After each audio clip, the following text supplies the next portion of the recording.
आइला मा पिक्सार बेलाय मा गरमथार फाग्लिया मा पिक्सार जाखोलै आइला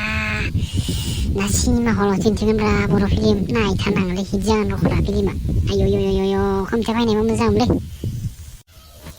र' खाथियाव थांना नायनि आं गरमथार फाग्लिया वा पिक्सारा मोजां जाथारगोन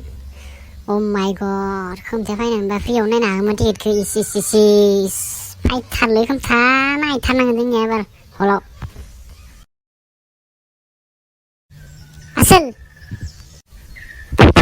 मा बान्था हलाबायोब्रा खोमथा नाहरनाय पिक्सारखौ माबा गरमथार फाग्लियानो नाय टिकेट दाननांगोन बुवाथ' बोरोथ' पिक्सारा बैलाय गरमथार फाग्लिया नुखाबाय जि बरिया पिक्सार फिल्माबो मोजां जागोनलै र'खरा बबेयो नामावसो बिदि फिल्मा माबोरै बर' फिल्मखौनो आं मोजां मोनालै नायनो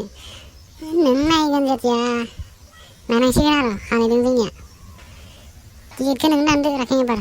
आं सिगां दानदोंमोन ना एबार नों दानलायदो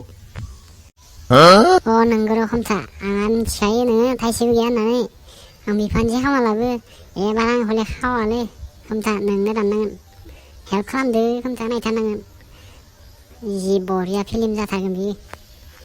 गोथ्सुवार जागोनथ' नोंखौ आं मिथिखायो आगोलनिफ्रायनो थौ थांसै थौ बेयावलाय मानो थाबाय थादो लोंलायनोसै थौ बिदिब्ला लोंलायनोसै रखा दिनैबो अ माय गड कितना सुन्दर है बेफोरबायसासो लोगो मोननांगौ अ माय गड